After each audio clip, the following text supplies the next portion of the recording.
ಇತ್ತಪ್ಪ ಅಂದ್ರ ತಂದೆಯ ಮಾತಿಗೆ ದ್ರೋಹ ಬಗಿತಿತ್ತಲ್ಲ. ಇಲ್ಲ, ಇಲ್ಲಿ ಒಮ್ಮ ನೋಡಿದಿ ಸುಮಾರು ಘಟರದ ನೀರ ಮತ್ತ ಮುಂಬೈದೊಳಗೆ ಹೋಗಿ ಸುಮಾರೇ ನೋಡ್ತಿ ಅಂದ್ರ ನಡಬಾರಕ್ ಚಲೋ ಕಾಣಿಸದ್ರಿ ಇಲ್ಲಿ ನಿನಗೆ. ಅವು ಸೇರಿಲ್ಲ ನಿನ್ನಲ್ಲಿ, ಹಿಡಿಸಿಲ್ಲ ಅವು ನಿಮಗ. ಅವು ನಿನ್ನ ಸೇರಿ ಅದ್ ನಿನ್ನ ಒಳಗೆ ಹಿಡಿಸಿಲ್ಲ. ಹೌದು ಹೌದು, ಅದಕ್ಕೆ ನಿನಗೆ ಕೊಟ್ಟೆ ಅನ್ಬೇಕಾಗ್ಯದ. ಹೌದು, ಇನ್ನ 10 ಸಲ ಕೊಟ್ಟೇನ್ರಿ ನಮ್ದೇನದ. ಇರ್ಲಿ, ಕೌರವ್ರ ಪಾದ ನೀವು ತಗೊಂಡ್ರಿ. ಹೌದು, ಏನಂತಾರವ್ರು? ಧರ್ಮದಿಂದ ನೀವು ಹೊಟ್ಟೆ ಒಂದು ಕಲಿ ಹಚ್ಕೊಳ್ಳಾರೆ ಎಲ್ಲಿ ಕಡೆಯಕ್ಕಾಗಿರಿ ಹೇಳ್ರತ್ತಾರ ಅವ್ರು. ನೋಡ್ರಿ, ಪಾಂಡವರ ತಕಡಿಗೆ 2 ಕಾಟ ಇದು. ಪರಡಿಗಳದಾವಲ್ರಿ, 2 ಪರಡಿ ಅದಾವ. 2 ಪರಡಿ ಅದಾವ. ಒಂದು ಕೌರವ್ರದು, ಒಂದು ಪಾಂಡವ್ರ ಪರಡಿ ತಿಳ್ಕೊರಿ 2 ಕಡೆ. ತಿಳ್ಕೊಳಕ್ ಏನ್ ಹೋಗ್ತದ, ತಿಳ್ಕೊಳ್ಳೋನು. ಇದಕ್ಕೆ ಧರ್ಮ ಅನ್ನೋದು ನಡು ಮುಳ್ಳದ. ನಿಮಗೊಂದು ಹೇಳ್ತಾ, ಮುಳ್ಳು ಅನ್ನೋದೇ ನಡು ಕೃಷ್ಣದಾನ. ಇದು ನಿನಗೆ ತಲೆಯಾಗಿರ್ಲಿದೆ ಯಾವಾಗಲಿ. ತಕ್ಕಡಿ 2 ಕಡೆ 2 ಪರಡಿ ಅದ. ಮುಳ್ಳು ಅನ್ನೋದೇ ಕೃಷ್ಣದಾನ, ನಡು ಮುಳ್ಳು ಅನ್ನೋದೇ ಪರಮಾತ್ಮ ದಾನ. ಯಾವಾಗ ಧರ್ಮ ಅದ ಆ ಕಡೆ ಬಾಗ್ತಾನ. ಅದು ಹೆಂಗ ಬಾಗ್ತದ ನೋಡಿ. ಹಿಂಗತ್ತೇವ್ ನಾವು ಹಿಂಗತ್ತೇವು. ನಿಮ್ಮ ವಾದ ಏನದ ಇದಕ್ಕೆ ನಿಮ್ಮದು ಏನೋ ದೊಡ್ಡವನಿಗೆ ಪಟ್ಟ ಆಗ್ಬೇಕಂತ, ಸಣ್ಣವನಿಗೆ ಪಟ್ಟ ಆಗಬಾರ್ದಂತ. ಇದು ಅಂತ ಅಂದಾರ ನೋಡ ಆಟ. ಹಿಂದಕ್ಕೆ ನೇಮ್ ಇತ್ತತ್ ಹಿಂಗ ನೋಡ್ರಿ. ನಿಮ್ಮ ಕುಡ್ಡನೆ ಮೊದಲು ಹೇಳ್ಯಾನವ. ಏನತ್ತ? ಮೊದಲ ಆ ಧರ್ಮರಾಜಗೆ ಪಟ್ಟಕ್ಕ ಮಾಡು. ಅವನೇ ಇರ್ಲಿ ಹೇಳಿ ಮಗನಿಗೆ ತಿದ್ದಿ ಬೇಕಾದಷ್ಟು ಹೇಳೋಣ. ಬ್ಯಾಡ, ಇದು ಒಳ್ಳೆಯದಲ್ಲ ದುರ್ಯೋಧನ, ಅವ್ರು ನಡ್ಕೋತ ಅವರೇ ನಡೆಸಲಿ ಅಂತ ಹೇಳಿ ಮಗನಿಗೆ ಅಪ್ಪ ಕೂತ್ ಹೇಳೋಣ. ಅಪ್ಪನ ಮಾತ ಪರಿಪಾಲನೆ ಮಾಡ್ಲಾರ್ದೆ ಯಾವಾಗ ಪಾಂಡವರ ಜೊತೆ ಯುದ್ಧಕ್ಕೆ ನಿಂತೀರಿ ಅಂದ್ರೆ ನೀವು ಧರ್ಮದವ್ರನ್ನ ಯಾರು ಧರ್ಮದವ್ರಿ ಗುರುಜಿ? ನೀವೇ ಹೇಳ್ರಿ. ಪಿತೃದ್ರೋಹಿಯಾಗಿರ್ರಿ ನೀವು. ಅದನ್ನ ಬಿಡಿಸ್ರಿ. ಮೊದಲು ಹುಟ್ಟಿದವರು ಪಾಂಡವರು. ಇದು ಒಂದಾದ್ರಿ ಅವ್ರಿಗೆ ದೊಡ್ಡವ್ರು. ನಾವು ಮೊದಲು ಹುಟ್ಟಿದವರು ಪಾಂಡುರಾಜನ ಮಕ್ಕಳು, ಇವರು ದತ್ತರಾಷ್ಟ್ರನ ಮಕ್ಕಳು.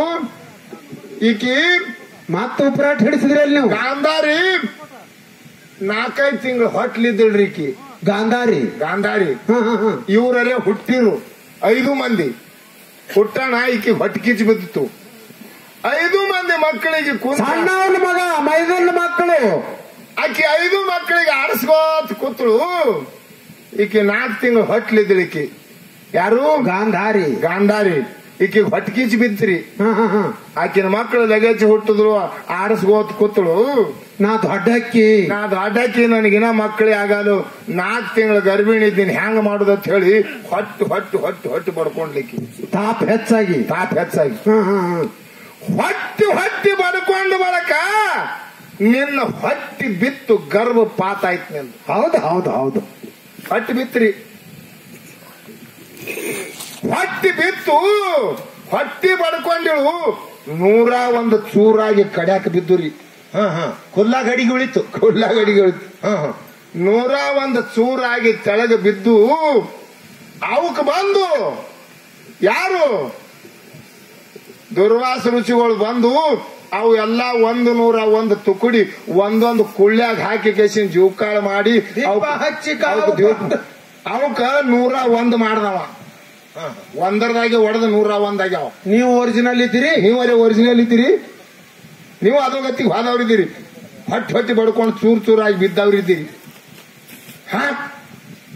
ಹಂಗ ಹುಟ್ಟಿರಿ ನೀವಲ್ಲಿ ಹೆಂಗ ರಾಜಕೀಯ ಆಳಕ್ ಯೋಗ್ಯ ಅದ ನಿಮ್ದು? 100 ಹುಟ್ಟದ್ದು ನೀವು ಯೋಗ್ಯ ಇಲ್ಲ. ನೀವು ಸಾಧ್ಯ ಇಲ್ಲ. ಅರ್ಥ ನೀವು ಮೊದಲು ತಿಳ್ಕೋರಿ. ಈಶಾವಿಲಿ ನೀವು ಮೊದಲ ಪುತ್ರ ದ್ರೋಹಿ. ಅಪ್ಪಗ ಮೊದಲ ನೀವು ಏನಾಗಿರಿ? ವೈರಿ ಆಗಿರಿ. ಹೌದು. ಅಪ್ಪಗೆ ಪಿತೃದ್ರೋಹಿ ಮೊದಲ ಅಪ್ಪಗೆ ವೈರಿ ಆಗಿರಿ. ಅಪ್ಪನ ಆಜ್ಞೆದೊಳಗೆ ನಡೆದಿಲ್ಲ. ಮತ್ ಹೇಳ್ತೀರಿ ಕರ್ಣಗ ಹಂಗ ಮಾಡಿದ್ರಿ, ಕರ್ಣಗ ಹಿಂಗ ಮಾಡಿದ್ರಿ. ನೀವು ಕಲಿಸಿ ಅಭಿಮನ್ಯನ ಕೈ ಕಡಿಲಕ್ ಹಚ್ಚದಿ. ನಿನ್ನಲ್ಲಿ ಧರ್ಮದ ಮಗ ಒಂದೇ ಬಂದಿತ್ತು. ಒಬ್ಬನೇ ಬಂದನ ಮಗ ಚಕ್ರಬಿಂಬದ ಕೋಟಿ ಒಳಗ. ಇದುವರೆ ಧರ್ಮದ ಯುದ್ಧದ ಹೊಡಿಬೇಡ ಅಂತ ಹೇಳ್ಬೇಕಾಗಿತ್ತು. ತುಡುಗ್ರಿ 101 ಮಂದಿ ಕೂಡಿ ಆ ಮಗನ ಕೈ ಹಂಗ್ ಕಡಿದ್ರಿ ನೀವು. ನಿಮ್ಮಲ್ಲಿ ಜೋರಿದ್ದು ಇಲ್ಲ. ಅಪ್ಪ ಹಚ್ಚಿ ಕೈ ಕಡಿಸಿರಿ ತುಡುಗ್ರಿಯ ಯಾರ್ದಾರಿ ಹಣ್ಣು ಉಂಡು ಕೇಸಿದ ಏನಾರು ತಿಂದ ಬಗಳಿರಿ. ನಿಮ್ಮಲ್ಲಿ ಧರ್ಮ ಇಲ್ಲ.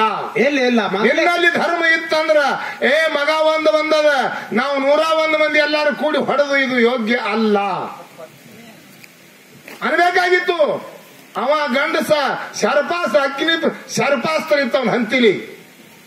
ಅವ ಬೆನ್ನ ತೋರಿಸಿ ನಿನಗೆ ಇಲ್ಲೇ ಪ್ರಾಣ ಇದ್ದದೊಳಗೆ ಪ್ರಾಣ ಹೋಗಲ್ಲೇ ಕರೆ ಇದ್ದ ಮಾಡಿ ಬಂದನ ಅವ ಗಂಡಸ. ಹೌದು ಧರ್ಮದಿದು ಹಂಗ ಮಾಡಿಲ್ಲ. ಎಲ್ಲಿ ಧರ್ಮ ಎಲ್ಲಿ ತಪ್ಪಿ ಅದ್ ಹೇಳ್ರಿ. ತಪ್ಪು ನಿಮ್ಮಲ್ಲಿ ಧರ್ಮ, ತಪ್ಪು ನಿಮ್ಮಲ್ಲಿ ಅದ. ನಿಮಗ ಕಾಪಾಡಿದೇವೆ ಎಷ್ಟೋ ಜಾಗನಾಗ ನಾವು ಅರ್ಥ ಮೊದಲು ತಿಳ್ಕ. ಸರೋಪಂಜಾರಿನಾಗ ಭೀಷ್ಮಾಚಾರಿ ಬಿದ್ದಿದ್ದ. ಹೌದು. ತುಂಬಾ ಎಲ್ಲ ಬಾಣ ಹೊಡೆದಿದ. ಯಾರು? ಅರ್ಜುನ. ಧರ್ಮದ ಮಾತು ಹೇಳ್ತಿದ್ದ ಭೀಷ್ಮ. ಹೌದು. ಅವಾಗ ಕೇಳ್ತಾಳ ದ್ರೌಪದಿ, ಭೀಷ್ಮ, ನನ್ನ ಸೀರೆ ಕಳುವೆಳಾಗ ನಿನ್ನ ಧರ್ಮದ ಮಾತು ಎಲ್ಲಿ ಹೋಗ್ಯೋ? ಇವತ್ತಿಲ್ಲಿ ಶಿರೋಪಂಜಾರದಾಗ ಬೇಟಿಕೆರೆ ಧರ್ಮದ ಮಾತು ಹೇಳಕತ್ತಿದಿ. ತುಂಬಾ ಎಲ್ಲ ಬಾಣ ಹೊಡೆದಾರ ನಿನಗ. ಎಂದು ಇಲ್ಲಿ ಧರ್ಮದ ಮಾತು ಹೇಳ್ತಿ. ಭಾರ ಸಭಾದಾಗ ನನ್ನ ಸೀರೆ ಕಳಿತಿದ್ರು. 101 ಮಂದಿ ಕೂಡಿ ನನ್ನ ಸೀರೆ ಕಳುವೆಳಗ ಮುದುವ ತೆಳಗ ಮಾಡಿ ಗಪ್ಪು ಚಿಪ್ಪಿ ಹಾಕಿ ಕೂತಿದ್ದಿ. ಯಾಕೋ ದ್ರೋಣಾಚಾರಿ ಭೀಷ್ಮಾಚಾರಿ ತಳಗ ಯಾಕೆ ಕೂತ್ರಿ? ತುಡುಗ್ರಿ ಅಂತ ಕೇಳಾಳಕ್ಕಿ ದ್ರೌಪದಿ. ಇಲ್ಲಿ ಬಂದು ಸರೋಪಂಜಾರಿ ಮ್ಯಾಗ ಬಿದ್ದ ಕೇಸಿಂದ ಧರ್ಮದ ಮಾತು ಹೇಳ್ತಿ ಇಲ್ಲಿ ಬಂದು. ಅವಾಗ ಅವನು ಮಾತು ಕರೆಕ್ಟ್ ಮಾತಾಡದ. ಏನಂತ? ಯಾರೀ? ಭೀಷ್ಮಾಚಾರಿ. ತಾಯಿ ಬಿದ್ದಿತ್ರಿ ಬಾಣಿನ ಹಾಸಿಗೆ ಮ್ಯಾಗ ಬಿದ್ದಿತ್. ಯಾನಂದವ? ನಿಂದ ಹೇಳುದು ಖರೆ ತಾಯಿ ಅಂದ. ಮತ್ತೆ ಧರ್ಮದ ಮಾತದ ಖರೆ ಯಾಕೆ ನನಗ ಅಲ್ಲಿ ಧರ್ಮದ ಮಾತು ಬರ್ಲಿಲ್ಲ? ಧರ್ಮದ ಮಾತು ಯಾಕೆ ಬರ್ಲಿಲ್ಲ ಸೀರಿ ಕಳಿಯೊಳಗ? ಯಾಕ? ನಾ ಯಾರ ಮನೆ ಹಣ್ಣು ಉಣ್ತಿದ್ ಗೊತ್ತದಿಲ್ಲ ತಾಯಿ ಎತ್ತ ಕೇಳದಾಕಿವಿ. ಹೌದು. ಯಾರ ಮನೆ ಹಣ್ಣು ಉಣ್ತಿದಿ? ಕೌರವ್ರ ಮನೆ ಕೊಟ್ಟಿ ಹಣ್ಣು ಉಣ್ತಿದ್ದ. ನನ್ನ ಮೈಯಾಗ ತುಂಬಾ ಎಲ್ಲ ಕೊಟ್ಟಿ ರಗತಿತ್ತು. ಅದಕ್ಕಲ್ಲಿ ಸೀರೆ ಕಳಿತಿದ್ದ. ಧರ್ಮದ ಮಾತು ಅವಾಗ ಎಲ್ಲಿ ಬರ್ತಾವ ನಾನು ಅಂತೀನಿ ಅಂದ ಭೀಷ್ಮ. ಹೌದು. ಈಗ ಎಲ್ಲಿ ಹೋಗ್ಯದ? ದ್ರೌಪದಿ ಮತ್ತೆ ಬಿಡ್ಲಿಲ್ಲಕಿ. ಮತ್ ಈಗ ಬಾಣಿನ ಮ್ಯಾಗ ಬಿದ್ದಿದೆಯಲ್ಲೋ ಆ ರಗತ್ ಇಲ್ಲ. ಎಲ್ಲಿ ಹೋಗ್ಯದದು? ಈಗ ಎಲ್ಲಿ ಅದ ರಗತ್ತಂತ ಕೇಳಿದ್ರು. ಅವಾಗನು ಕರೆಕ್ಟ್ ಹೇಳದ ಭೀಷ್ಮ. ತಾಯಿ ನಿನಗೆ ನಮಸ್ಕಾರದ. ನಿನ್ನ ಗಂಡ ಅರ್ಜುನ ನನ್ನ ಮೈ ತುಂಬಾ ಎಲ್ಲ ಬಾಣ ಹೊಡೆದಾನ. ಕೊಟ್ಟಿ ರಗತ್ತೆ ಎಲ್ಲ ಬಾಣಿನ ಕೂಡ ಕೂಡಿ ಭೂಮಿ ಸೇರ್ಯದ. ಮೈ ಒಳಗೆ ರಗತ್ತೆ ಇಲ್ಲ. ಎಲುವಿನ ಹಂದ್ರ ಉಳ್ದದ. ಕೊಟ್ಟಿ ರಗತ್ ಹೋಗ್ಯದ ಅಂತ ಹೇಳಿ ಧರ್ಮದ ಮಾತು ಬರ್ತದ ಈಗ ಸದ್ದ. ಹೌದು. ನೋಡಿ ಅಂತ ಮಾತು ಹೇಳ್ತಾನ. ನಿಮ್ ಬಾಯಿಲೆ ನೀವೇ ಒಪ್ಕೊಂಡಿರಿ. ಇನ್ನ ಬೆಳೆಸೋರಿದ್ದೀರಿ ನೀವು. ಯಾವ ಕಾಲಕ್ಕೆ ಇಲ್ಲಿ ಒಂದು ಮಾತು ಹೇಳ್ತೀನಿ ನಿಮ್ಗೆ. ಅವಾಗಿನ ಕಾಲಕ್ಕೆ ಈಗಿನ ಕಾಲಕ್ಕೆ ಅನ್ಬೇಡ್ರಿ. ರಾಜ ಕೇಳ್ದ ಏನಂತ? ಇವ್ರ ಮಾತಿಗೆ ಬರ್ತದ. ಹೇಳಿಲ್ಲ. ದೊಡ್ಡವನ ಮಗನಿಗೆ ಪಟ್ಟು ಕಟ್ಟಬೇಕು. ಯಾನ ನೇಮಿಲ್ಲ ಅದು.